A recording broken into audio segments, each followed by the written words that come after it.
Automatic সিস্টেমে আটকে যায়, কিন্তু ম্যানুয়ালি খোলা যায় যদি আপনার জানা থাকে। আর যদি না জানেন তাহলে কিভাবে খুলবেন আপনি? আবার এমনও ফিউজ আছে কাইটি কেটে গেলে এসি বন্ধ হয়ে যাবে, এসি চলবে না, গরমে আপনি কষ্ট পাবেন।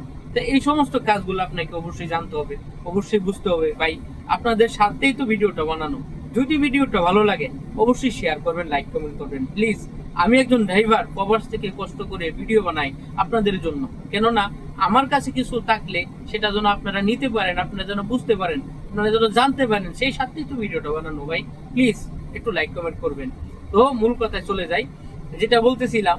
আবার এখানে দেখুন আরেকটা সমস্যা আছে, পানি কোন জায়গায় দেয় নতুন অবস্থায় কিন্তু জানা থাকে না, নতুন ড্রাইভাররা জানার কথাও না। কারণ এক একটা গাড়ি এক একটা মডেল, এক এক সিস্টেম এক এক জায়গায় থাকে।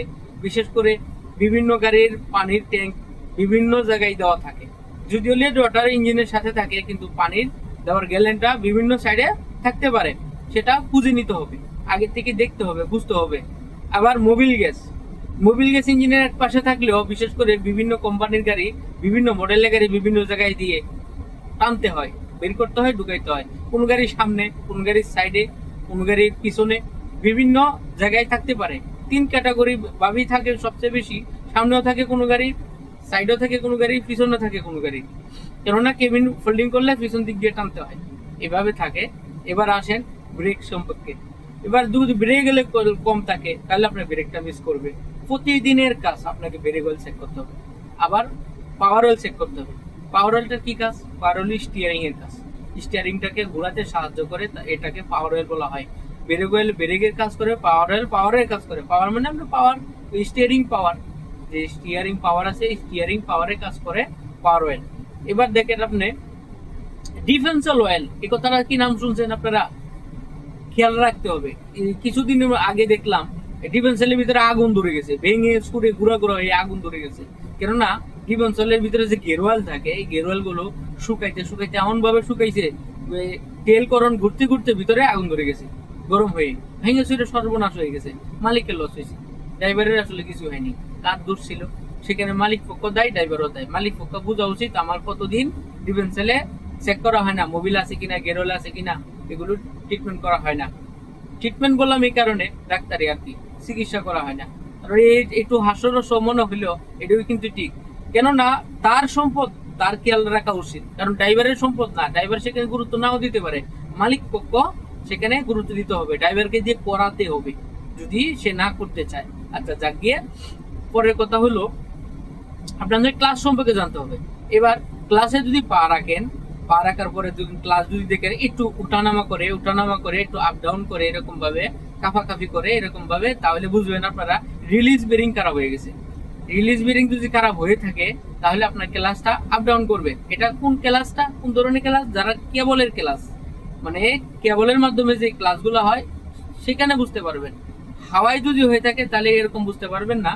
হাওয়ার মধ্যে, হাওয়ার ক্লাস যে গাড়িতে আছে, বিশেষ করে এই গাড়িগুলোতে এরকম কাফাকাফি করে না, তখন আপনাকে ক্লাস চাপ দিলে নিচে ডাউন হয়ে যাবে, ক্লাসটা একটু লুজ লাগবে, ক্লাস কম হতে থাকবে, গিয়ার শিফট হতে হবে না, গিয়ার একটা থেকে আরেকটা দিতে চাইলে শব্দ করবে।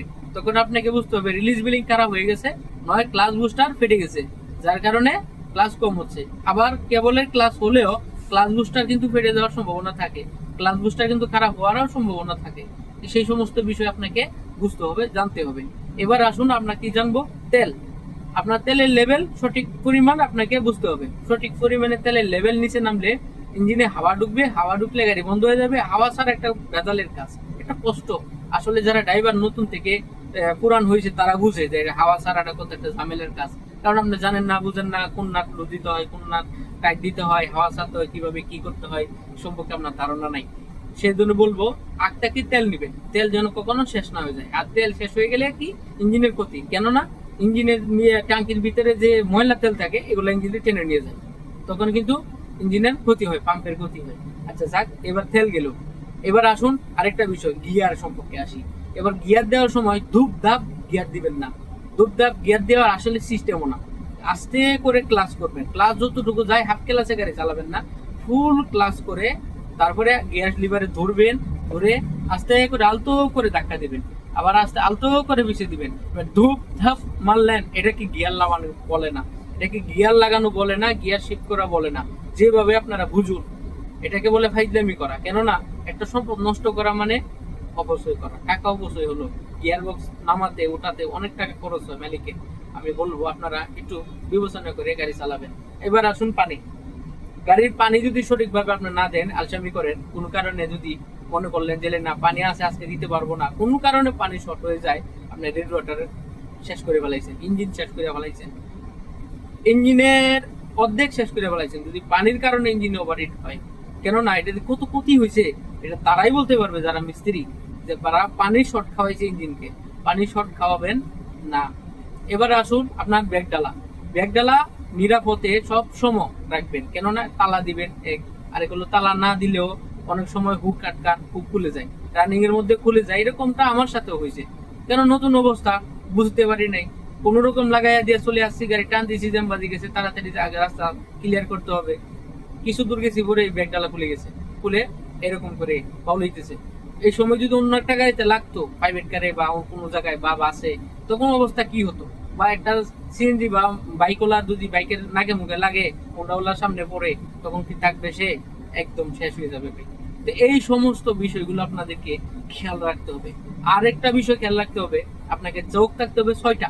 আপনার চোখ থাকতে হবে 6টা। একটা মানুষের চোখ 2টা, 6টা হবে কিভাবে?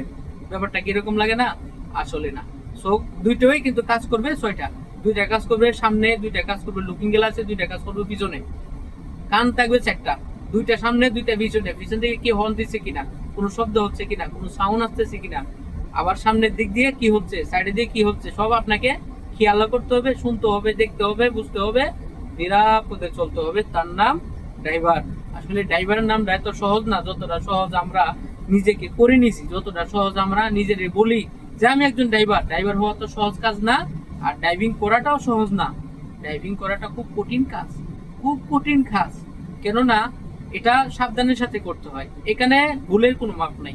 দেখেন ভাই, পৃথিবীর যে কোনো ভুল করলে আপনি মাপ পাবেন। চুরি করছেন, মাপ আছে।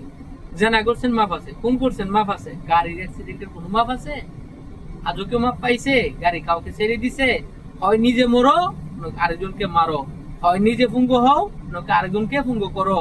হয় নিজে অন্ধ হও, নয়তো অন্যকে অন্ধ করো। এখানে ভুলের কোনো মাপ নাই।